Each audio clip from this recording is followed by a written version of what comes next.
mẹ́ta tẹ́ ẹ sọ ṣé yẹn nǹkan tẹ́ ẹ̀ sọ nǹkan ń sìn kan ni náà pé ni. no ó yàtọ̀ síra ṣé nǹkan tẹ́ ẹ̀ ń sọ ń sìn pé a lè integrate culture wa sínú Islam Sure na. ó yàtọ̀ síra wọn because ẹni nǹkan kan Yeah, náà ni sure.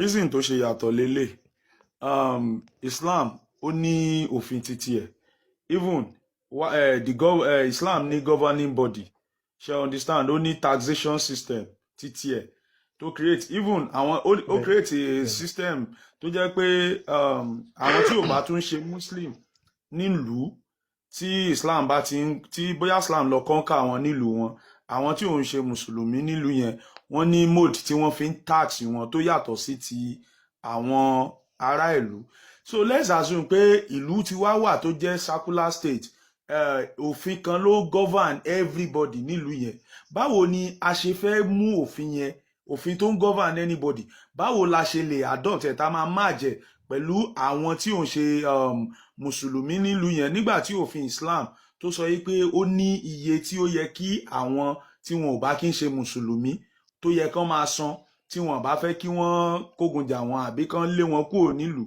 so báwo la ṣe lè máàjì àwọn òfin méjèèjì papọ̀ tó dẹ̀ jẹ́ pé system ìlú yẹn ó ti ní mode tí wọ́n fi ń tax everybody tí ò ń ṣe religion based system báwo la ṣe lè máàjì méjèèjì yìí papọ̀ tó dẹ̀ máa work tí ò ní sí gbọ́nmi sí omi òtó. Okay, ẹ ṣé. Àkọ́kọ́ àwọn èèyàn máa ń really ṣe mistake kọ̀ọ̀kan even though lè jẹ́ mùsùlùmí gan. Kí n lo Nàìjíríà as a case study kí n má lo ilẹ̀ Yorùbá. Ní Nàìjíríà mi báyìí a ní constitutional law and as amended 1999 constitutional law mi báyìí a dẹ̀ tún ní law kan náà tí a máa ń pè ní bóyá bíi Armed Forces Act. So a lè sọ pé bóyá constitutional law yẹn báyìí sìn ó dì pẹ̀lú bóyá bíi civil a lè fi relate pẹ̀lú ohun tó ń jẹ́ Armed Forces Act àtọ̀ nǹkan kan náà kọ́ ni méjèèjì but méjèèjì ṣé o ni wọ́n ń lò ní Nàìjíríà yes but kò ń ṣe àsìkò ológun ni à ń lò ní Nàìjíríà so Armed Forces Act yẹn nìyí èèyàn lè expect pé bóyá kó múlẹ̀ ní Nàìjíríà tó constitutional law so in ten sọ́nsìn ẹ ti ń relate constitutional act constitutional act bẹ́ẹ̀ ni kí n pè ní act ẹ ti ń relate ẹ̀ pẹ̀lú Armed Forces Act nínú ọ̀rọ̀ Islam ní Islam paradigm so méjèèjì dẹ̀ ní kò lè lọ bẹ́ẹ̀ so mo fi lo Nàìjíríà as a case study. ṣe mọ̀ pé act wà more superior than the law ṣe understand. No torí tòun náà mo sọ fún yín pé torí péjọba alágbádá là ń lò hadith bíi pé bóyá military kìíní ni à ń lò ń bíbá yìí ni ẹ lè sọ pé act wà more superior than kìíní so that's just it. no ṣé nǹkan tẹ́ ẹ̀ sọ sí ni pé tó bá ṣe act máa wà more superior than the law báyẹ̀ ni pé nǹkan àlò tẹ́ ẹ̀ sọ. ìjọba alágbádá Nàìjíríà lájọ wà náà báyẹ̀ pé àlò ìjọba alágbádá Nàìjíríà Armed Forces law náà la máa lò ànílò constitutional law tó bá yẹ pé bóyá ìjọba nǹkan tẹ́ ẹ̀ alágbádá sọ là ń pé lò. tó bá yẹ pé military government àbí tó bá yẹ pé military government bẹ́ẹ̀ni tí wọ́n bá ń ṣe democracy ni nǹkan tẹ́ mi try láti sọ nìyẹn. bẹ́ẹ̀ni ọmọ ìlú Nàìjíríà sí. nǹkan tèmi ń bi yín nǹkan tí mò ń sọ yẹn kò answer question mi àní báwo la ṣe lè gbogbo àwọn nǹkan tó wà nù ok ẹ jẹ́ kí n explain àwọn nǹkan kan fún yín nípa sharia law ń sìn ṣé mọ̀ pé sharia law is a religion based law ṣé understand religion based law ni pé there are some things nísìnyí báyìí ṣé mọ̀ pé tí n bá bú Tinubu bí mo ṣe wà yìí nǹkan the maximum thing tán lè ṣe ni pé bóyá wọ́n máa charge mi sí court ṣé understand bóyá mo bú Tinubu àbí mo bú Donald Trump the highest thing ni pé wọ́n máa charge mi sí court but regardless of however it is ṣe mọ̀ pé wọ́n lè sọ pé ẹ kàn lọ pa mí ó ní iye time téèyàn máa ṣe ṣe mọ̀ pé Tinubu ẹni sùúrù ṣe mọ̀ pé existing status ní Tinubu but in Sharia law Muhammad is not in existence ṣe understand blaspheming words against Muhammad on capital offence ni according to Sharia law am I correct? Am I right? blasphemy ẹ mọ̀ pé blasphemy tẹ̀sán yẹn ń sìn yìí Uh, ẹ ti gbé wọnú religion ṣé tó wáyé pé bóyá fẹ́ lù ú bíbá yẹn sìn á máa sọ pé bóyá bí ìgbà pé èèyàn commit treason or felony ṣé a lè ṣe báyẹn because àwọn words understand. kan máa ń wà mo ń bọ̀ mo understand yín ṣe mọ̀ pé àwọn words kan máa ń wà tó jẹ́ pé inú particular sector òun ni ẹ lè ti lè lò bí báyìí sìn kí n sọ fún yín pé mouse fẹ́ pé bóyá ICT student ni mí báyìí sìn mouse ṣe mọ̀ pé mouse CPU ni mò ń sọ yẹn but tó wáyé pé bóyá yín sìn yìí you are CPU into farming mouse yẹn eku lẹ́yìn máa pè eku. mo sọ pé àwọn ọ̀rọ̀ kọ̀ọ̀kan wà tó yẹ pé a máa attribute sí sector kọ̀ọ̀kan tẹ́ bá lo blasphemy can only be meant for religious act alone not for kíní tó kú bọ̀ tó wá ní tó wá fẹ́ fara Báwo la pẹ́ ṣe blasphemy yẹn nínú kíní tá à ń lò bíbá àìdá kẹ́ sọ pé bóyá gbígbà pé ẹni yẹn commit treason or felony ok kí ni nǹkan tá a lè fi compare apostasy? apostasy Mm. ṣé Apostasy lọ kí ni nǹkan tá. inú religion nìkan ni apostasy máa ń wà but àní blasphemy ti ẹ mọ̀ pé treason àti ẹ ti felony wá replica ẹ ní sùúrù ẹ mọ̀ pé ẹ ti wá replica fún blasphemy under yeah. under the constitution under the democracy law. Now nǹkan tí mo wá ń bi yín ni pé kí ni nǹkan tá a fẹ́ fi compare apostasy under that same constitution because those two are punishable by death. mi gbọ́ yín mọ network yín ti rẹ̀ ok ẹ gbọ́ mi dáadáa bí ṣé tí ń gbọ́ mi bá ẹ jọ ṣé gbogbo lè ń gbọ́ mi because kò ṣó pé èmi dẹ̀ ń gbọ́ yín o à ń gbọ́ yín. à ń gbọ́ yín àgbọ́yé èmi sí classic èmi ń gbọ́ yín o mo ti bọ̀ ń mi gbọ́ mọ̀ yín bẹ́yìn ò báyìí ṣe mo ti gbọ́ switch ok ẹ ti network mi báyìí. network ẹ̀yin ni so nǹkan tí mò ń sọ ni pé nísìnyí báyìí ṣe mọ̀ pé blasphemy point tèmi try láti drive out Muhammad is not an existing status. Muhammad ti lọ ṣe understand Tinubu tó wà láyé gan even téèyàn bá bu àbí Donald Trump wọn lè sọ pé kán lọ execute ẹni yẹn kò sí tí n bá ṣe pé bóyá o make an attempt láti ṣe nǹkan tí ò dáa bóyá o fẹ́ pa àbí you make an attempt on his life as the president of the country that's different. Àní pé Muhammad ṣe mọ̀ pé ó ti live 1400 years ago ó dẹ̀ ti kú báwo ni comparison kí ni nǹkan téèyàn lè fi ṣe replica ẹ̀ under democratic law tó máa match tó máa make sense pé ta lè má jẹ́ papọ̀ pé okay o in the same settings tí òfin yẹn tó bá exist téèyàn fi lè má jẹ́ papọ̀ tí ò dẹ̀ ní sí issue nígbà tó jẹ́ pé Muhammad ti kú kò sí láyé mọ́. kò sí problem ó yé mi náà ṣe rí tó wáyé pé bóyá as analogy ni o lè àṣẹ máa sọ pé bóyá bíi tracing but kò ń ṣe equivalent replica fún apostasy mo fi sọ fún yín pé tó wáyé pé bóyá analogy báyìí sìn la máa sọ pé bóyá tracing nínú ọlọ́dọ̀ àwọn olóyìnbó but kò ń ṣe equivalent kò ń dẹ̀ ń ṣe direct replica fún so now depends on how you báwo la ṣe lè it is not direct ṣé a lè lò tá a lè fi lò fún. báwo la ṣe lè ṣé òfin sharia yẹn ṣé ó make sense àbí kò make sense the blasphemous law sharia I mean the blasphemy law sorry the apostasy right no blasphemy okay tẹ́ bá yẹ kó blaspheming right òfin sharia should make sense in terms of no blasphemy. that part no we are I mean pick the law one after the other so that's number one. I'll still go to the apostasy. Mo fẹ́ ká kọ́kọ́ discuss the blasphemy yẹn náà because ẹ sọ pé èèyàn lè integrate òfin everything the political aspect everything tó wà nínú Islam nísìnyí báyìí a ní àwọn tí ò ń ṣe mùsùlùmí a ní àwọn tó jẹ́ mùsùlùmí ṣé nílùú kankan náà bí Nàìjíríà ṣe wà yìí ṣé apostasy law yẹn ṣé ó wá make sense kí a integrate ẹ̀ ká dàpọ̀ mọ́ òfin àbí we can do away with it. We can do away with it. However, apostasy law as you claimed was not embedded in Sharia law. In Islam. Àwọn ìlú tó bá jẹ́ pé bóyá they are pure Arab kìíní wọ́n lè lò bí òfin tiwọn pé bóyá kíní òfin tiwọn ni, bọ́ nínú ṣẹ̀ríà law apostasy tẹ́ ń sọ yẹn kò sí ń bẹ̀. So tó bá ok wà kò ń sí bẹ̀ ó lè fún mi apostasy níbi tó bá wà. kò Bẹ́ẹ̀ sí ni kò sí ṣé mọ blasphemy má nínú yàtọ̀ sí ṣẹ̀ríà law apostasy mo mọ inú mo fi sọ apostasy ẹ lẹ́ni mọ̀ ò pé sí ẹ mọ̀ bẹ́ẹ̀ pé àbí. mo wá blasphemy nínú constitutional law, Mm, right? But nǹkan fún tẹ́ apostasy fi kò sí ní replace tó jẹ mọ́ bẹ́ẹ̀. ok kò sí nǹkan téèyàn lè fi kò sí ní tó jẹ téèyàn lè kò sí fi as kò in sí nǹkan téèyàn lè kò sí replica ẹ̀. apostasy law ẹ máa gbọ́ ohun tí mo sọ nínú ṣẹ̀ríà law apostasy act yẹn báyìí sẹ́yìn tó bá bóyá ó commit ẹ̀ kò sí nínú ṣẹ̀ríà law. However pure Arab tó wá jẹ́ pé bóyá Islamic kínní ni wọ́n ń lò níbẹ̀ pé kínní wọ́n lè include ẹ̀ mọ́ ara àwọn òfin titi wọn, bọ̀ nínú ṣẹ̀ríà law gangan tí mo gbọ́ mùsùlùmí ń lò kò sí ń bẹ̀.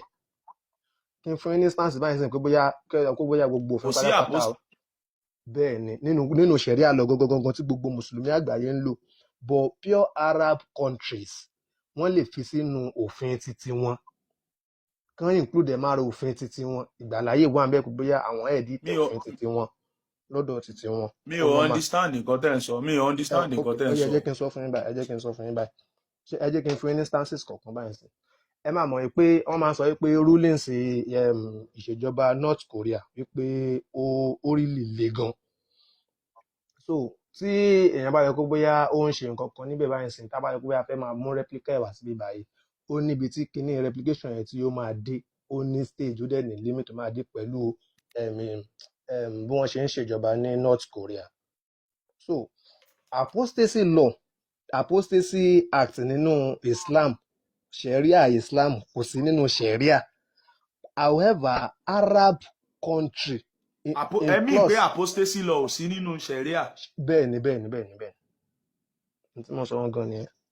Is it are you talking about the general word of Islam or try láti separate it from, are you talking about pé Arab mi ò countries separate nìkan náà ẹ ti mọ̀ ń pé mo lò ti ó? sọ So generally kò rárá sí apostasy law ẹgbọn tí bẹ́ẹ̀ mo àbí? sọ àlàyé yẹn lélẹ̀ generally nínú Sharia Islam kò sí apostasy. However pure Arab country, pure Muslim Arab country, they can include it wípé òkè ń gbà yẹn eléyìí nǹkan ló máa jẹ́ nǹkan báyìí fún wa ń bíbá yòó níbo nílùú làwọn yẹn ti tuntun rí Arab country níbo to be làwọn yẹn ti rí precise. níbo làwọn So yẹn that's ti rí just it.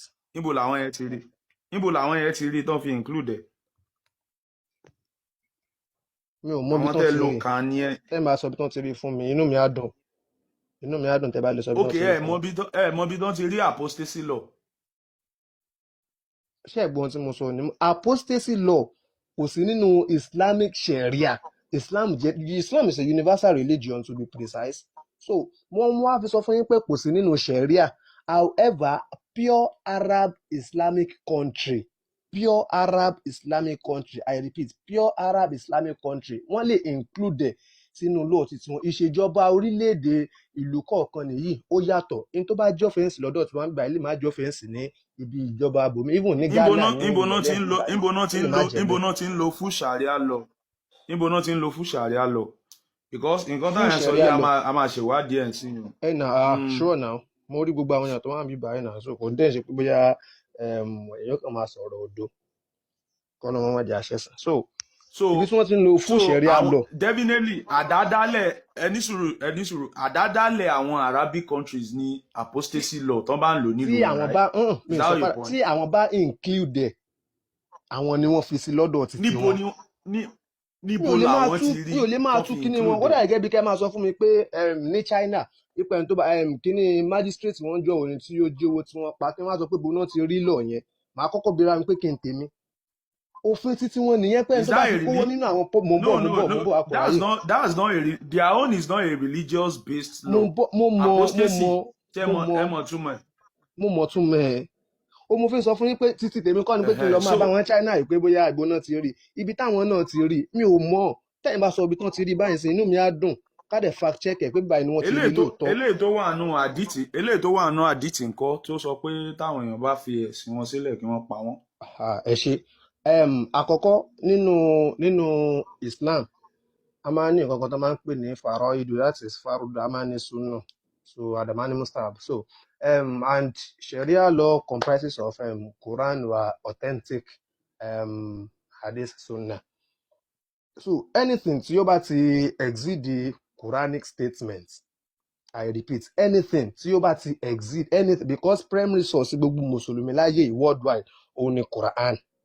Anything, however, anything tó bá ti fi lọ sọ pé bóyá ó jẹ́ tẹ̀fsíìrù ni, ó jẹ́ tẹ̀ríkì ni, ó jẹ́ sírọ̀ ni, nǹkan kan báyẹn, tó bá ṣáà ti sọ pé bóyá ó really sọ ohun tí Quran ò sọ, tó bá ti exceed the Quranic explanation or emancipation, so a kì í gbà wọlé nínú Islam.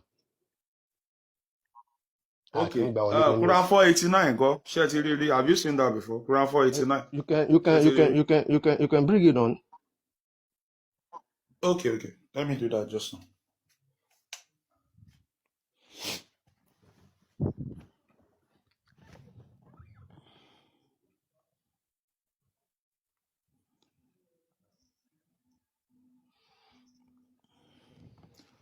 Okay, bóyá kí humanity desk ẹ lè bá mi gbé sà. Humanity desk. ẹni tẹ́ ń bá sọ̀rọ̀ di sálọ o. Irọ́ wọn sì wà ń bí, wọ́n wà ń bí, àwọn náà wà lókè yẹn. Mo wà ń bí báyìí náà. Wọ́n sì wà ń bí. ok ẹ̀yin kan bọ́ lẹ́yìn sí ni ẹ má bínú. Èmi náà notice pé ẹnìkan sọ kalẹ̀ ní. Ẹ jọ̀ọ́ gbogbo ilé ẹ jọ̀ọ́ ẹ bá wa power tap ẹ jọ̀ọ́ o. Ẹ jọ̀ọ́ o 1k ni wá and 321 ni kíní ẹ ló sì wà, so ẹ jọ̀ọ́. Àbí òun ṣóò ní humanity ń bá mi wá ni? Mo rò pé òun náà lọ bá mi wá ni o.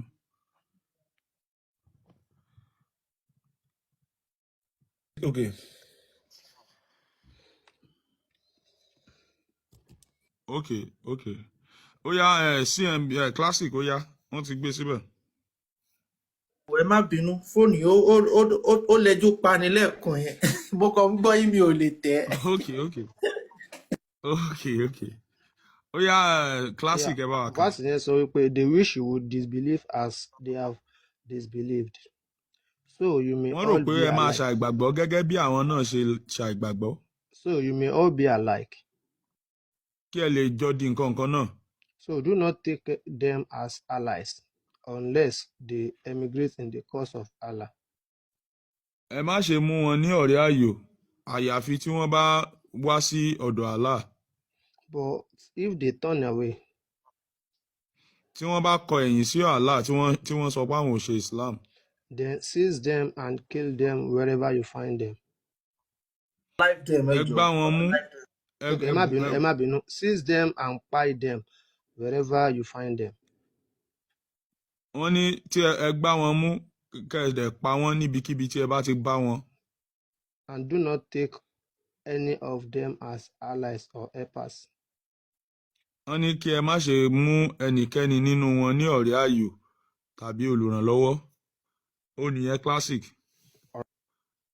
classic. Or in context. Eh. Ẹ̀yin náà dẹ̀ mọ̀ pé bíbá ẹ̀kọ́ ló ti bẹ̀rẹ̀. You want to check the context, right? So from 88 to 91 ní Quranic verse yẹn ti bẹ̀rẹ̀. So ó lè fún wa ní explanation. Okay, ká 88 to 91. 88 to 91, yeah. Okay. No problem. 88 to 91. 88. èmi ìjọba káyà kúrán yìí mo fẹ́ kẹ́ béèrè ìbéèrè lọ́wọ́ àwọn afá pé kí ló yẹ pé ẹni tó lóun dá yàtọ̀ ọ̀run tó fi ń kọ̀mándì irú kọ̀mándì yìí kan lọ pààyàn olóhùn lòun dáyàn wáyé tí ò fi lè pa àwọn ẹni tí ò gbọ́dọ̀ sí lẹ́nu fúnra ẹ̀. A máa débẹ̀. nǹkan yẹn máa ń yà mí lẹ́nu aláàmú ẹ̀jẹ̀ ni àbí tó bá lè fẹ́ mu ẹ̀jẹ̀ gan yẹ kó lè gba ẹ̀jẹ̀ yẹn fúnra ẹ̀. A máa débẹ̀ Àkànbí. ẹni sùúrù àwọn eégún kan wà nílẹ̀ Yorùbá tó máa fẹ́ jáde eégún yẹn máa ní kó ní adìrẹ sóhun ó dẹ̀ máa gba ẹ̀jẹ̀ adìrẹ yẹn wáyé tálà ni ó fi lè ṣe bẹ́ẹ̀ sáwọn eégún lágbára jà láàlọ́ ni. ẹ gbẹ́tò lọ. Sọlá ṣe fẹ́ gbé jáde ṣe fẹ́ bá wa gbé jáde àbó náà lẹ̀ ń wá. Ó rà pé 88 la ti fẹ́ bẹ̀rẹ̀ right? Classic. Yeah. Okay. Bóyá Kẹ́mẹ̀s bàbá gbé mi sí B-screen torí mo ti wà ní 88 yẹn already. But mi kàn mọ̀ bí ó máa ṣó rẹ̀ dáadáa ni. ms baba tẹ bá wà bẹ́ẹ̀ jọ ẹ gbé mi síbi screen. Ok. Ó ní ṣé máa ka classic. ẹ jẹ́ ká ṣe bá ṣe lọ sílẹ̀ kan yẹn náà. Ó yá, ó ní why are you believers divided into two groups ó regarding ní the hypocrites while Allah allowed them to regress to disbelief? kí lẹ sọ. Ó ní why are you believers divided into Why two are groups you regarding the hypocrites? believers divided into two groups? Ó yá, ẹ jẹ́ ká ṣe bá ṣe sílẹ̀ kan yẹn. Why are you believers divided into two groups regarding the hypocrites? Kí ló dé tí ẹ̀yin olùgbàgbọ́ kí ló dé tí ẹ pín sí ọ̀nà méjì lórí ọ̀rọ̀ àwọn aláìgbàgbọ́? Aláìgbàgbọ́ tún yàtọ̀ sí hypocrite in Islam. A máa ń pa àwọn kan ní kafirun, àwọn ẹni aláìgbàgbọ́. Àwọn alábòsí Àyà ẹ mọ̀ pé mùsùlùmí ni wọ́n bọ̀ alábòsí náà sì ni wọ́n. So ó ní while Allah allowed them to ẹ má bínú ṣe aláwọ̀ kan sọ. disbelief. Ó ní nígbà tó So jẹ́ pé Allah ni ó fún wọn ní àyè láti padà sí inú àìgbàgbọ́. because of their misdeeds. Torí àìṣedéédé wọn. Okay. Do you want to guide those left by Allah to astray? Ṣé àbí ó wù yín ní ọkàn yín kí Allah kó tọ́ àwọn tí òun ti ṣì lọ́nà kó tọ́ wọn padà sójú ọ̀nà ni? ẹ fẹ́ mú And àwọn tí Allah ti ṣì lọ́nà padà sí ojú ọ̀nà. torí Sí iṣẹ́ ojú ọwọ́ Allah wọn. ló ọ̀nà. ṣì wọ́n lọ́nà. Bẹ́ẹ̀ni. Bẹ́ẹ̀ni torí iṣẹ́ ó ṣì wọ́n lọ́nà torí iṣẹ́ ọwọ́ wọn. Ó wà ń bẹ̀ àti kọ́kọ́ kà síwájú. Ó yá ẹ máa kà lọ. Yeah. So and whoever Allah leaves to stray, you will never find for them a way. Ẹnikẹ́ni tí Allah bá ṣì lọ́nà kò sẹ́nikẹ́ni tí ó lè tọ́ wọn padà sí ojú ọ̀nà. Ẹ jẹ́ ká lọ sí 89 bẹ́ẹ̀ àbí? Bẹ́ẹ̀ni. so ìgbà tálà ti sin àwọn èèyàn lọ́ní ọ̀rẹ́dí Torí iṣẹ́ ọwọ́ mọ́tò tó máa wọn pa ó wọ́n ṣì kiri. wọ́n ó yan o akọ̀ráyè náà kàn sí Ọlọ́run ṣe èmi kan mò ń ka Yorùbá. Allah ó lóun ti sin àwọn èèyàn lọ́nà ó dẹ̀ tún ní kí mọ́tò tó máa pa ó ní wọ́n. pé because of their misdeeds. èwo làbúrò ọmọ ní sẹ́ni èwo làbúrò ọmọ ní sẹ́ni. ẹ jẹ́ ká padà sí bí akọ̀ráyè. kí ló dé. akọ̀ráyè ẹ jẹ́ ká padà sí verse yẹn padà. Ó yẹ nígbà ká yẹn lọ. má wọrí ẹ jẹ́ ká kọ́kọ́ clear yẹn ná pẹ̀lú ohun tí àkànbí yẹn sọ ń sìn. Ẹ jẹ́ ká kà lọ. Okay, Àwọn èèyàn ń gbọ́ wa nílé ẹ jẹ́ ká kà lọ. Okay. They wish you would disbelieve as they have disbelieved. Wọ́n rò pé ẹ̀yin náà máa ṣe àìgbàgbọ́ gẹ́gẹ́ bí àwọn náà ṣe ṣe àìgbàgbọ́. So you may all be alike. Kí ẹ lè jọ di nǹkan náà. So do not take them as allies. Ẹ má ṣe mú wọn ní ọ̀rẹ́ àyò. Unless they emigrate in the cause of Allah. Classic kan. Àyàfi tí wọ́n bá padà wá sí ojú ọ̀nà Allah. Classic sọ̀rọ̀ yẹn make sense yín. Bẹ́ẹ̀ni Ẹni sùn sọ̀rọ̀ yẹn make sense yín. Bẹ́ẹ̀ni pé mo sọ fún yín pé preceding verse pé a need láti fi lè mọ verse ilé àti tó bá kú lẹ́yìn. So ẹ ṣe sá. Ó yá. So but if they turn away. Ṣùgbọ́n tí wọ́n bá pa ẹ̀yìn dà tí wọ́n ní àwọn ò ṣe ti Allah mọ́. Then seize them and buy them wherever you find them. ṣe aláwọ̀ kan sọ òsè. Ẹ gbá wọn mú. afọ olóṣù ká ẹ ní sùúrù náà ẹ sáré pa àwọn kan ń sọ̀rọ̀. Ẹ gbá wọn mú ẹ dẹ̀ pa wọ́n níbikíbi tí ẹ bá ti bá wọn. And do not take any of them as allies or helpers. Ẹ má ṣe mú wọn ní ọ̀rẹ́ àyò tàbí olùrànlọ́wọ́. Okay. 90 làwà yìí. Okay. Ó ní ẹ. Accept those who are allies of a people you are bound with. Àyàfi àwọn tó bá wà lára àwọn èèyàn tí ẹjọ́ wà nínú àjọsọyépọ̀. MOU. Okay.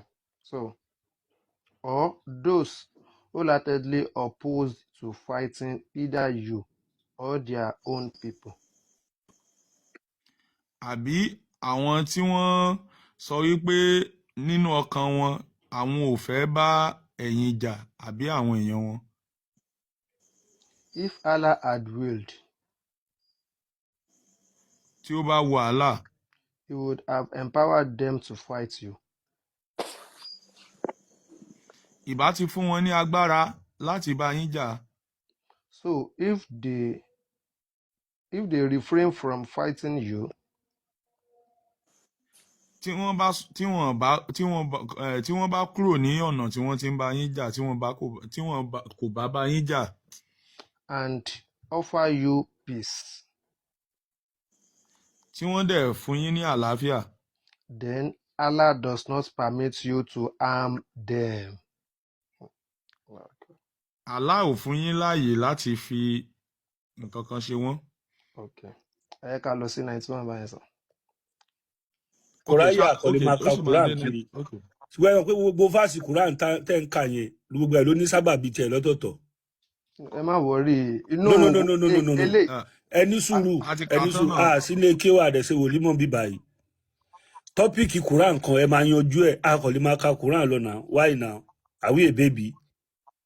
Quran mẹ́ta lẹ ti kà báyìí sí ló ti di báyìí àyà Quran mẹ́ta nǹkan ẹyọ kan péré ni ẹni sùúrù akùráyè ṣé Quran mẹ́ta la kà ní abẹ́yọ kan. fásì Quran mẹ́ta lẹ ti kà. fásì Quran mẹ́ta ni ẹ lè cherry pick Quranic verse without the context. fásì Quran kọ̀ọ̀kan stand fúnra ẹ̀ ni. rárá no fásì Quran kọ̀ọ̀kan ló stand fún nǹkan tó stand fún.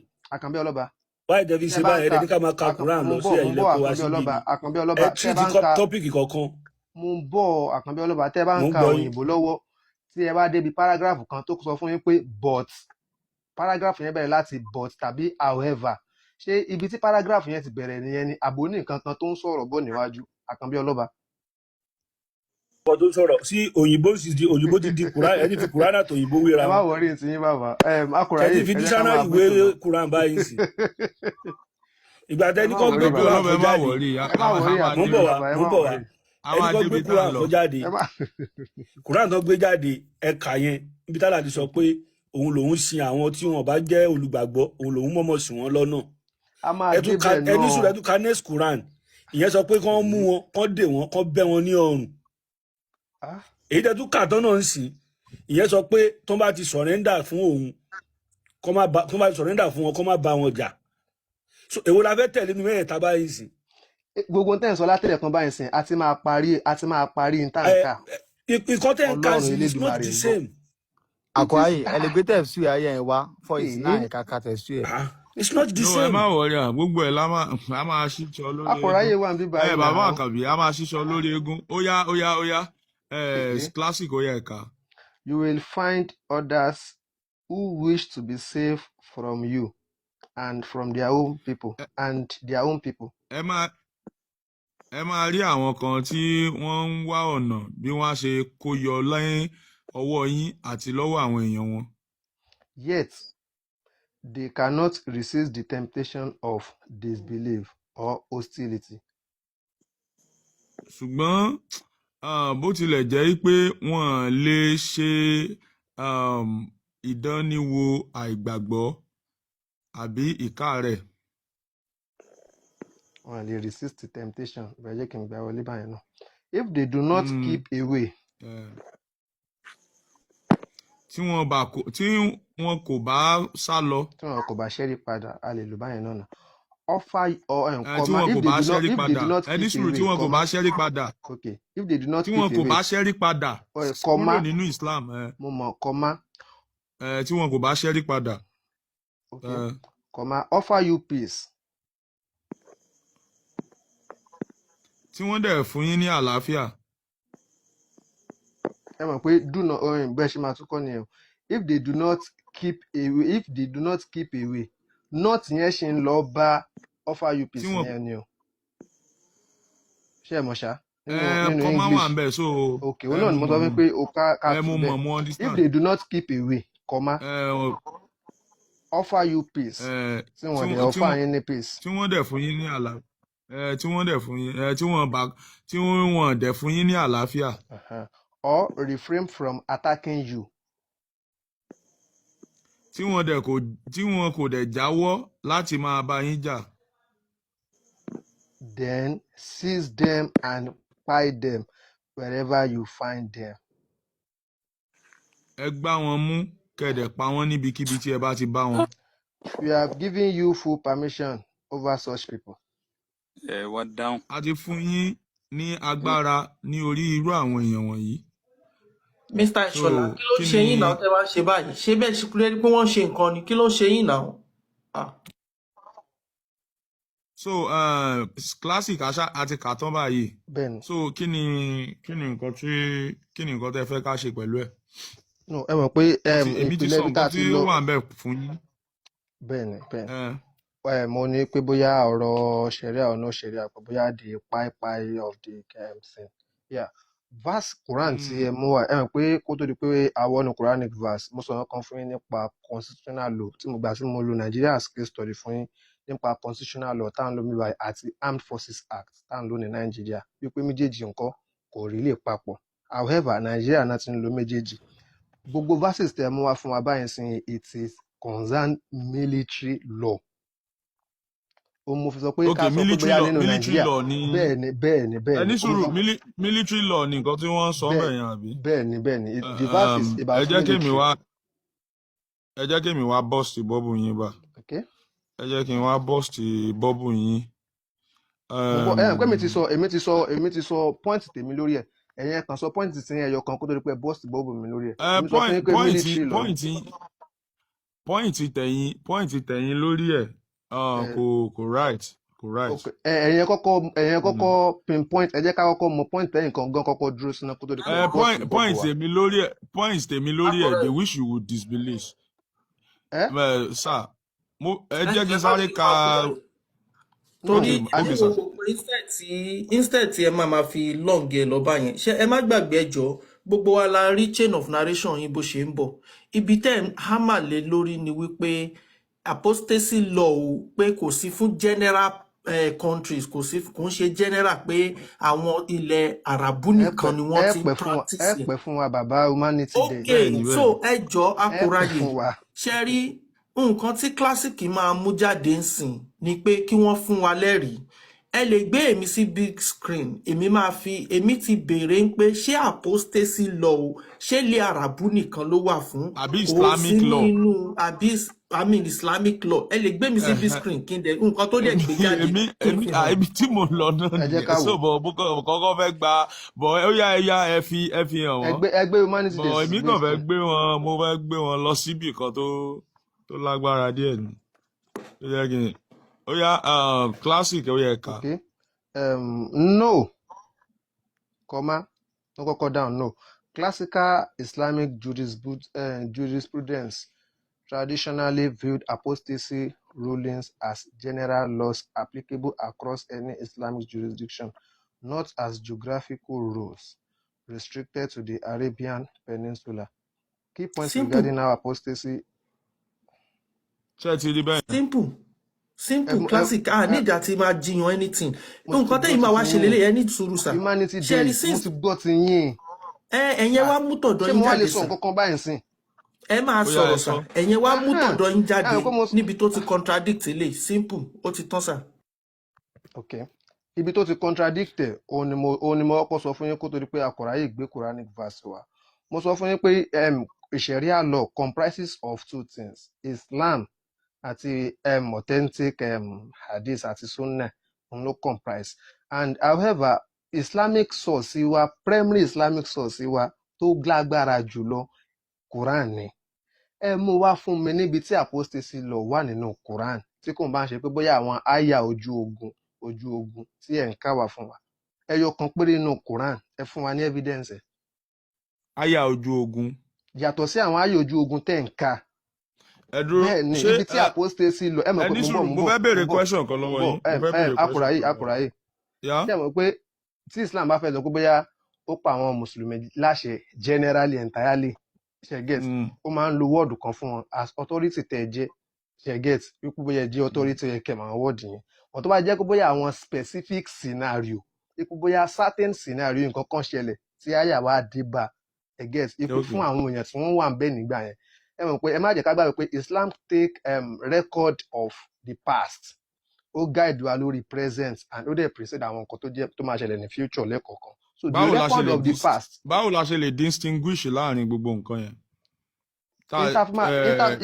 irú verse tẹ mú wá báyìí tó wà applicable báwo la ṣe lè distinguish eléyìí tó wà applicable sí each and every moment nǹkan tó bá ṣẹlẹ̀ occurrences yà. ok ẹ ṣe kó mo sọ fún yín pé Islam ó ṣe nǹkan kan mẹ́ta ó take record of the past record of the past tí ó ní ẹ̀yin gbé wá fún specific and certain scenario.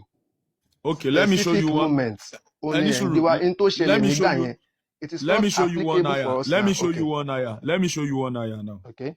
Excuse me.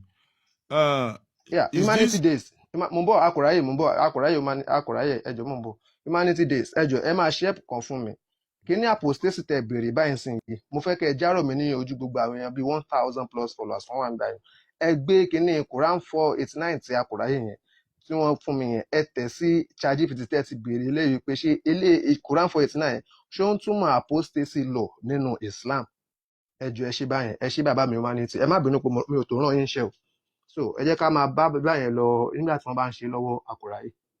So ẹ bá mi ka Quran verse yìí. Okay. O believers ẹ jẹ́ ká ṣe bá ṣe ń ṣe ẹ tú O believers. Ẹ jẹ́ ká jọ kà. Ó náà ni mò ń kà náà ní ẹ̀yin lẹ́ ń tú O believers. Ẹ̀yin olùgbàgbọ́ òdodo. Indeed. Ẹ̀yin olùgbàgbọ́. Ẹ̀yin mùsùlùmí. Indeed the polytheists are spiritually impure. Àwọn ọ̀ṣẹbọ wọn ò mọ́ nínú ẹ̀mí. So they should not approach the sacred mosque after this year. Nídìí èyí ẹ gbọ́dọ̀ jẹ́ kí wọ́n dé mọ́sálásí al-haram lẹ́yìn ọdún yìí. If you fear poverty.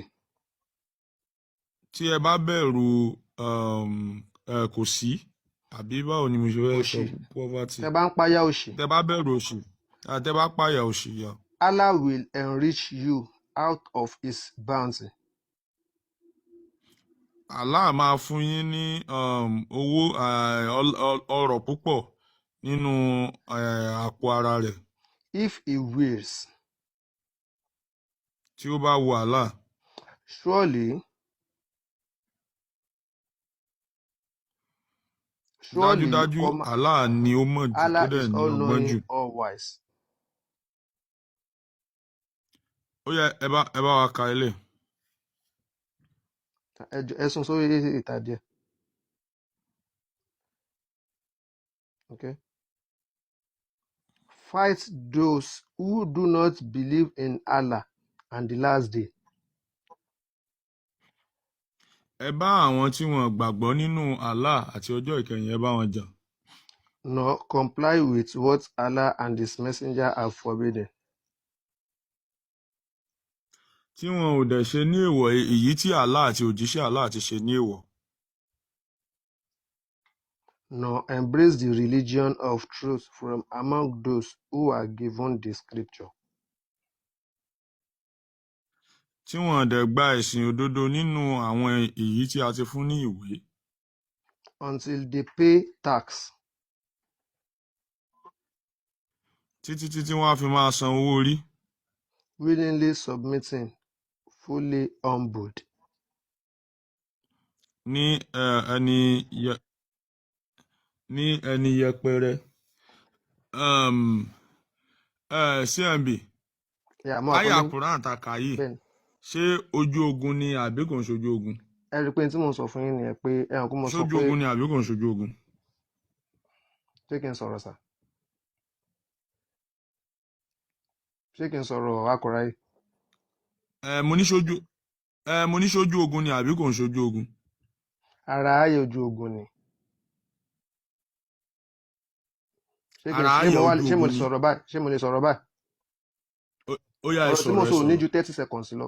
Ẹ̀hàn kó mo sọ àwọn kan lẹ́ẹ̀kan yìí pé ẹ má gbàgbé 30 seconds. Mo sọ àwọn kan lẹ́ẹ̀kan yìí pé àwọn Quranic verse tẹ máa ń mú àyè it's for certain period of time but Quran take record past òun ni ẹ má gbàgbé ọ̀rọ̀ yẹn ẹ máa rí i pé àyàtẹ̀ ọkọ̀ gbé wá síwájú ilé ó dìde include ẹ̀ síbẹ̀ pé this year ní ọdún yẹn tí kinní yẹn ṣẹlẹ̀ ẹṣẹ rántí ṣá bóyá ká gbé síbẹ̀ padà so that year yẹn òun ni ayé ilé ń sọ̀rọ̀ lé lórí so definitely Quran take record ẹ̀ ni kò ń ṣe pé ó wà applicable nsìn yìí mọ́ ibi tí mo máa ṣe pa ó mú kí sọ pé àwọn Quranic verses kọ̀ọ̀kan wà tó jẹ́ pé certain period of time. nǹkan tó ṣẹlẹ̀ bẹ́ẹ̀ yẹn wà ẹni sùúrù classic ẹni sùúrù nǹkan tó ṣẹlẹ̀ bẹ́ẹ̀ yẹn kò wà applicable sí sin mọ́ àbí.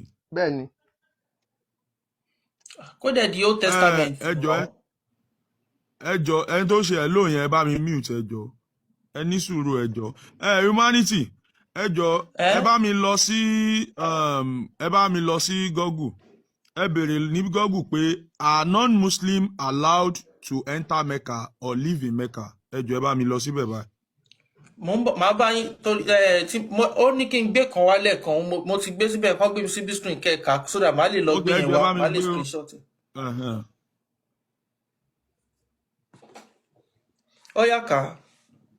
Ní historically, classical jurists used surah and Nisa 489 to justify capital punishment for apostasy, but modern scholars analyze it as a specific rule for wartime treason rather than a blanket law and changing religious belief. That's just okay. No. Humanity Day. Ṣàlàyé nǹkan tó wà ń bẹ̀ bàbá. Explain. Bàbá. Àlàyé tí mo ṣe ń sìn yín báyìí ṣe ó mú kọ́kọ́ sọ kó tó ní pẹ́yìn gan lọ lo ChatGPT mo sọ pé Quran wípé àwọn verses tẹ máa ń mú wá concerning páì wípé kó pa ìkíní kan ó ń tèkì rẹ́kọ̀dù àwọn action tó ti lọ ìgbà tí kíní náà dẹ́ kọ́kọ́ máa dáhùn ní tó kọ́kọ́ sọ síbẹ̀ ni pé historically then wait ó tèkì rẹ́kọ̀dù ẹ̀ ni mo ń bọ̀ sá classical jurist. wait sir ẹni sùúrù bàbá. Ẹ má jẹ́ ká fi òyìnbó pera wa lólè ní ibi tá a bá dé. Who are the jurists? One, what is the meaning of historically? Two, then what is the meaning of classical? Now, nígbà tẹ́ ẹ fẹ́ sọ̀rọ̀ bí báyìí sìn. Yes. Nísìnyí ẹ fẹ́ sọ̀rọ̀. Wọ́n ní pé classical jurists. Humanity Days ẹ mọ̀ pé ChatGPT máa ń ní conclusion. Ẹ jọ̀ọ́ ṣé tó wáyé pé bóyá ẹ screenshot ẹ̀ iṣẹ́ lè bá wa lọ sókè. Ó máa yé gbogbo àwọn táwọn bíbá yẹn sìn gbogbo ohun tó gbọ́ yẹn sìn. òun ní ibi tí mo ti béèrè question lélẹ́yìí. mo mọ ó máa ní conclusion lọ́wọ́ sàlẹ̀. ẹ fẹ́ rí summary yeah historically ló gbé wá yìí akọ̀rọ̀ yẹn tí mo dẹ̀ sọ náà nìyẹn àwọn nǹkan kan wà lóye pé ó ti ṣẹlẹ̀ Quran kàn take record ẹ̀ ni pé kó má rí pé wọ́n máa sọ pé wọ́n yọ ọ̀rọ̀ Ọlọ́run kúrò ń bẹ̀ wọ́n fi sí tó má ti fi sí báyẹn kò ń ṣe ọ̀rọ̀ Ọlọ́run mọ́ ẹjọ́ ẹ má lu Ọlọ́run mọ́ ẹ má bínú bàbá wa kan bí ọlọ́ba tó bá jẹ́ pé bóyá ẹni sùúrù ẹ má rush ẹ calm down ẹ calm down tí bátìrì fún yín ti fẹ́ lò ní ẹ calm down now bẹ́yìn ṣe ń ka Quran yẹn tẹ́ sọ pé nǹkan tó ti ṣẹlẹ̀ ni tí báwọn Fúlàní Boko Haram àwọn Al-Qaeda àwọn Taliban àwọn Saddam Hussein tí báwọn náà ṣe ń kà tó yé àwọn náà bó ṣe yẹ yín lélẹ́yìí táwọn náà fi ń pààyàn. ẹ ṣe rí àgbọ́yé ṣe kókó gan-an. àgbọ́yé kọ́ ẹni sùúrù ẹ̀yin lè ní ọpọlọ láti ronú ibi màmá pààyàn nítorí Muhammadu kan àbí torí Allah kan síbẹ̀ náà làwọn Al-Qaeda náà ṣe ń rò ẹni sùúrù àwọn Taliban àwọn Boko Haram àwọn X-Men tó ń pààyàn the name of Allah bàbá tó ń pa ní Ọ̀yọ́ state yẹn ẹ má jẹ́ kí n máa dá yín lóúnjù kí àwọn èèyàn má sọ pé mò ń digress ẹ jọ̀ọ́ ẹ má yẹ kí n máa dá yín lóúnjù ẹ má wọrí máa dá yín lóúnjù. ẹgbẹ́ àpapọ̀ àwọn ọlọ́pọlọ ló ń gbọ́ bẹ́ẹ̀ náà ṣe kàwé làwọn tó wà níbàyí náà kàwé o. ẹ má wọrí bàbá wa ẹ má wọrí bàbá wa. bá máa ní sí ẹjọ́ fáàsì yẹn tàríkà kí ni ìtẹ́ka tẹ̀sí yẹn ChatGPT yìí ó máa ń fi fáàsì tú fáàsì ni fáàsì gọgọ ẹka lórí kí ni wọ́n sọ fún ẹgbàá lórí fáàsì ni. ChatGPT wà emotional ẹ má wọrí mo understand. òun náà ni amòyàn àlè bí ẹjẹ lọ tẹ̀sí kí lọ sọ. ẹ jẹ́ ká lò tá a bá ti lò tán ẹ má wọrí ṣe rí gbogbo kíní yìí ó ti yanjú classic Humanity Days ẹ jọ̀ọ́ ẹ bá mi lọ sí nǹkan tí mo ní kẹ́ bá mi ṣe ẹ jọ̀ọ́ ẹ bá mi bẹ̀rẹ̀ Only the verse addresses desertion and active combat treason. Combat treason in 7th century. That is history. 7th century. Into most of the charges you guys are not saying the same thing, please. Mr. Classic, stop it. Torí pé a ò ní time láti fọ́ gbogbo òyìnbó tó please. If you want to, do you know what is meant? I mean, what is called chain of narration? The classical jurists, these are the people that have already explained this thing. A Muslim, if I know you are not talking about the modern people. Excuse me, wait, sir. Àwọn kan wà tí wọ́n ti explain all these things. Ní díẹ̀ ni wọ́n ṣe mú hadith wá. Now, ẹ̀yin kan tẹ́ ṣẹ̀ṣẹ̀ dé ní ẹni sùúrù, sir. Wait. Only active combat. Active combat in 7th century Arabia. Ẹni sùúrù, sir. Aya ogun tó wà ní Quran, history ni. Wọ́n ṣe command fáwọn Mùsùlùmí. Humanity, ẹ bá mi wo kíní yẹn, mo mọ̀ pé classic lè ní conversation, irú conversation yẹn. Ó yé mi, but ẹ jẹ́ ká wo kíní yẹn. Are non-Muslims allowed in Mecca and some places in Medina? Ẹ jẹ́ ká wo non-Muslims. Akùráyè. Mo ń gbọ́ yín. Tẹ́ bá ti ṣe yẹn náà tán, ẹ máa wá tún wọ́n kàn máa yọ Mecca kúrò ń bẹ̀. Ẹ kàn máa wá vi Vatican City sí pé are non-Christian allowed in Vatican City. Ẹ kàn máa tẹ̀ síbẹ̀. You wanna rage bait now? No. No. Kò mọ̀ sọ fún yín pé àwọn rules ìlú kọ̀ọ̀kan. Why are you doing that? Why are you doing that? I know Vatican City is less than 1,000. Excuse me, mo mọ̀ pé Vatican City is less than 1,000 population, so that's not even a bone of contention. Okay. So I understand. Akùráyè. It's not a bone of contention. Ṣé Vatican City ní Vatican City is just like a street. Mo ti gbọ́ ti yín. Ṣé wọ́n ní constitution tó ń govern wọn lọ́tọ̀? Yes or no? Ṣé ọ̀rọ̀ Vatican City ni à ń sọ bí báyìí? Rárá. Pé ní tí mo kọ́ sọ fún yín from the onset. Kí ló dé tẹ́ wá ẹni sùúrù? Ṣé bẹ́ẹ̀ sọ pé nígbà tí ẹni sùúrù mi ò like nǹkan tẹ́ fẹ́ ṣe ń bẹ̀ yẹn. Okay, a ti ń sọ̀rọ̀ Islam látàárọ̀. All of a sudden, you want me to go and check Vatican City? All of a sudden. Ṣé bẹ́ẹ̀ sọ fún mi pé ó yẹ kẹ́ ẹ sọ fún mi pé mi sọ pé kúkú tí ì gbé wá báyìí sìn. Ẹ dẹ̀ máa sọ fún mi pé kí ló dé tó sọ pé ká lọ. No, ẹ ti mọ nǹkan tó ṣẹlẹ̀, náà. Ẹ̀yin náà ti mọ nǹkan tó ṣẹlẹ̀ pé mo ti sọ fún yín tẹ́lẹ̀tẹ́lẹ̀ pé ìgbà tá à ń sọ̀rọ̀ ṣẹ̀ríà lẹ́ẹ̀kan mo sọ fún yín pé however àwọn pure Islamic Arab country wọ́n lè include nǹkan kan sínú òfin títí wọn. Irọ́ ẹni sùúrù òfin tí mò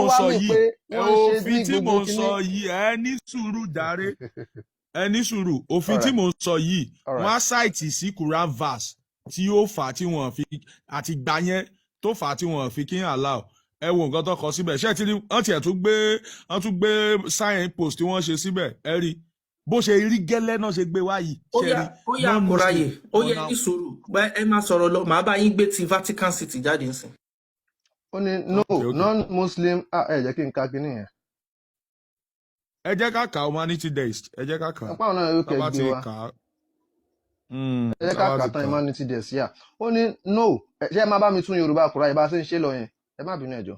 No, non-Muslims are strictly prohibited from entering the city of Mecca. The policy is strictly enforced by the Saudi. Ẹ máa gbọ́ o, ní tí mo sọ náà ló tún báàkì mi o. This will be the second point tí mo sọ tí mo ṣáìdì tí n tẹ́ ń gbé wá gangan báàkì mi dẹ̀kọ́ mo gbé wá. Nevertheless, only the policy is strictly enforced by the Saudi Arabian government through checkpoints along all access roads leading into the holy city boundaries. In tí mo sọ náà nìyẹn wípé tó bá wù wọ́n bẹ́ẹ̀ ni. ẹ má wọrí ṣé ẹ ti land. bẹ́ẹ̀ni ẹ ti land ok mo ń bọ̀ sí. ibi tí mo sọ nìyẹn. ó yá mo ń bọ̀ ẹ máa rí nǹkan tó ṣẹlẹ̀ sí mo like nǹkan tẹ́ fẹ́ ṣe yẹn bọ̀ ẹ máa ẹ jọ ẹ gbé mi síbí screen ẹ jọ ẹ gbé mi síbí screen mo like nǹkan tẹ́ fẹ́ ṣe ó yá ó ní mo ní which verse of the Quran can I reference for not allowing. ẹ jẹ́ ká kọ́kọ́ wo ní tẹ́ ọkọ̀ type sir. ó ní yẹn Which verse of the Quran can I reference for not allowing non-Muslims to enter Mecca? Okay. You can reference Surah At-Tawbah 9:28. This verse states, specifically prohibit non-Islamic from entering the area. Kí ni mo wá sọ lẹ́ẹ̀kan? Ẹ sọ wípé wọ́n lè cite ẹ̀kan bá máa yọ ẹ̀sìn apààyàn ní Islam ẹ jẹ́ ká gbà á fà ẹjọ́. Ẹ sọ wípé wọ́n lè cite Quranic verse tó fi máa bá kí ni wọn up. Ẹni pé kí lẹ sọ sí kí lẹ sọ? Ẹni pé wọ́n lè cite Quranic verse máa bá kí lèmi náà sọ? Èmi ti sọ ohun tẹ́ ẹ sọ, kí lèmi náà wá sọ? Ẹ dúró ṣé Quran verse ló bá kí nǹkan tí wọ́n ṣe yẹn up? Kí lẹ sọ? Ṣé Quran verse back ẹ̀ up? Àbí ò back ẹ̀ up? Ṣé Quran verse back ẹ̀ up? Ṣé action yẹn ṣó back ẹ̀? Ṣé ò ní nǹkan tó fọ? Ṣé ò ní reference nínú Quran àbí ò ń ṣòun? Kò ń ṣòun. Akọ̀rọ̀ ayé ẹ̀yin náà mọ̀ ọ́ tó dáa ti kọ́kọ́ treat kínní yẹn tẹ́lẹ̀tẹ́lẹ̀ tó ń sọ fún yín pé history ni. Mr. Classic ẹni sùúrù Mr. Classic ẹni sùúrù sir ẹni sùúrù Akọ̀rọ̀ ayé jọ 1 minute. Ní ẹ̀kan Mr. Classic sọ wípé nígbà tán béèrè pé wọn ò allow àwọn èèyàn kan wọnú Mecca non-Muslims wọ́n wá ní pé the same thing is applicable in the Vatican City. Now a ti rí àyà tó back ti àwọn kí ló ń jẹ́ up àwọn Saudi oní Mecca àti rí àyà tó back up tí wọn ò fi allow which tọ́dẹ̀ ń ṣe di ìsín. Now ti Vatican City lélẹ̀ wọ́n ní yes non-Christians are completely welcome and allowed to visit Vatican City, but you said torí wípé wọn ò ti allow yẹn you thought Vatican City náà ò ní allow ẹni tó bá jẹ́ non-Christian torí pé ó jẹ́ Christian city. You see that these things is repelling. This thing you mentioned is repelling. I don't know why. You want to justify your own using another one. No, I'm not trying to justify my own using another. Ever justify no. Ever justify. No, kí ló dé tó jẹ́ pé why tẹ̀sáré kí ló dé tẹ̀sáré cite example yẹn? Why do you run to that? Ṣé bí tí mo sọ ní pé ẹ̀ẹ́dẹ̀ máa sọ fún pé mo ń sọ fún reason tí mo fi cite example yẹn ni pé òfin ìlú kọ̀ọ̀kan ó yẹ ẹ má gbàgbé inú ọ̀rọ̀ ṣẹ̀rí àlẹ́ ti lọ pé bóyá ọ̀rọ̀ apostasy mo sọ fún yín pé ọ̀rọ̀ ìlú kọ̀ọ̀kan pé tán bá sọ fún wọn pé báyìí làwọn máa ṣe ń lù wá ipò kò papọ̀ mọ́ bò míì ní tí mo sọ nìyẹn èèyàn kan tó ní pé mò ń ga site Akọ̀rọ̀ ayé ṣe mo ga site. ọ̀rọ̀ jọ ni Islam wà ní ìsìn tó wọ́n defend ni. ẹ má bínú Akọ̀rọ̀ ayé ká lè continue pẹ̀lú ẹlòmíì. So Islam ò ní ìgbó sẹ̀sìn tó wọ́n lè defend náà. tá a bá ti rú àwọn mùsùlùmí tí ó máa ń ṣe báyìí. So Mr. Classic ṣáà lè yọ sharia kúrò nínú Islam ṣó lè gba Islam without sharia. Kò possible. So kí ni òfin apostasy nínú sharia? Kò sí òfin kankan nínú apostasy. Ẹ yé parọ́ ọ̀nà ṣé a máa sọ pé kò sófin ẹ yé parọ́ ọ̀nà ṣé ẹ̀rù bá àwọn òmùgọ̀ làwọn tó wà ń bí yìí. Mo rí tó ń gbé Quran wà lẹ́ẹ̀kan ẹ̀ ń sọ pé àsìkò kan nìyẹn ṣe bí the whole Quran ṣe básìkò kan ló wá. Nǹkan tó lè mú the whole Quran tó jẹ́ pé ó wá ní 7th century wọ́n náà kọ́lẹ̀ 7th century àbẹ̀ wọ́n wá mú ìtàn yẹn ẹ wá fẹ́ máa lo ìtàn 7th century ẹ̀ ń kà lẹ́ni definitely everything tó wà ní Quran ẹ lè lo lẹ́ni. Ẹyẹ sá kẹyẹ sọ pé ara. MS Baba. Ọ̀rọ̀ MS Baba kọ́ ilé kí ni nínú according to Sharia ní ẹ ṣe sùúrù mi ò lè fún 10 seconds kan tí ń bá ń sọ̀rọ̀ tààrọ̀ according to Sharia kí ni apostasy law ẹni tó bá fi Islam múlẹ̀ according to Sharia kí ni ìjìyà ẹ̀. Kò sí jìyà ọkọ ẹni tó bá fi Islam múlẹ̀ nínú Sharia. ẹyẹ parọ́ ìjọba ti ń parọ́ bí ẹyẹ parọ́ àkínṣe òmùgọ̀ ń bì náà kò máa wá sókè kò máa parọ́ according to Sharia ẹni tó bá fi Islam múlẹ̀ wọ́n máa pa á ni ó sì ń ṣe nọ́ọ̀sì náà wọ́n á ti lọ wọ́n á ní kẹ́ni yẹn kó repent o tí ó bá ti repent wọ́n á pa á ni ẹ̀jẹ̀ mọ̀ fún ara yín pé you cannot separate Sharia from Islam the moment o lè gba Islam kó sọ pé ó fẹ́ Sharia kò possible so ẹ kàn fẹ́ gbé cancer ẹ fẹ́ gbé òfin apààyàn àwọn apààyàn fẹ́ gbé wá sórí ilẹ̀ Yorùbá irú ẹ̀yin báyìí náà a máa lò ẹ máa parọ́ fáwọn èèyàn ẹ̀ ní sòótọ́ ẹ máa ní kán lọ ChatGPT kán lọ kíní kan ó wà ní Quran pé kán pa wọ́n náà ẹ máa waste time. àwọn akọ̀ráyè náà ń bébì wọn àti wọn bébì ẹ ni. wọ́n fẹ́ bá sọ̀rọ̀ dáadáa ni wọ́n fẹ́ bá sọ̀rọ̀ dáadáa wọ́n fẹ́ tẹ́ lọ́rùn ni. káwọn kan ó ti Quran fast don ti kà mí báyìí tó 15 ó yìí tó 15 kí ló dé sí ìbàyìí la fẹ́ sùn ni. kó jẹ kó kọ́ sí bọ̀bọ̀ kí ni tí mo gbólé. àṣírí kinní yẹn náà padà túbọ̀ nǹkan tí ó kàn ṣe mí ni pé mi ò mọ̀ pé ẹni tí ò ní honest ni ẹni yẹn because I thought he was an honest person so nǹkan tó fà á tí mo fi indulge wọn tí mo fi ń bá wọn ní conversation lọ títí nìyẹn because ó wà obvious pé Quran verse 928 yẹn kò sí anywhere tó ti lè wá pé kí ni ìdí tí wọ́n fi kí n ṣe ń gba àwọn non-muslim láàyè ní Mecca wọ́n á sọ fún wọn yìí pé nítorí Quran 928 traditional belief religious belief system wọn òun ló fà á kò ń ṣe gọ́ọ̀mẹ̀ntì Saudi kankan ló ṣe ṣòfin pé kẹ́yìn má máa wọ Mecca kí non-muslim má máa wọ Mecca mọ́ so bó ṣe rí ni anybody can fact check it so téèyàn kan bá sọ yìí pé òfin kan wọ́n ṣe ń gbà kan òfin ìrun tí wọ́n ń kí lónìí a lè lọ check nǹkan kan níbi ìrun yẹn ẹ máa rí i pé ó ní sábàbò nùzù ó ní tefsiri àti asbaba nùzù ìrun tí wọ́n ń kí lónìí yẹn kò ní nǹkan kan ṣe pẹ̀lú pé kẹ́nìkan kan máa kírun lọ títí láéláé kí ló dé tí wọ́n wá ń kírun lénìí kò ní ẹnìkan ní nǹkan kan ṣẹlẹ̀ sí nínú sábàbò nùzù lẹ̀ tí wọ́n fi sọ àyà pé pray in the name of Allah pray in the kìnìkan but wọ́n sì ń kírun dè ní why still dey pray to date so irọ́ bọ́n ṣe máa defend irọ́ nìyẹn. sẹ́ẹ̀lì sọ fún wọn sábàbù nùzúlù rẹ̀. sábàbù nùzúlù kìíní. sábàbù nùzúlù ayé àtẹ̀kí tìtàn yẹn ṣọ́ọ́tù tàwọn verse 28. tí n bá sọ sábàbù nùzúlù ẹ̀ fún iṣẹ́ ìwálé.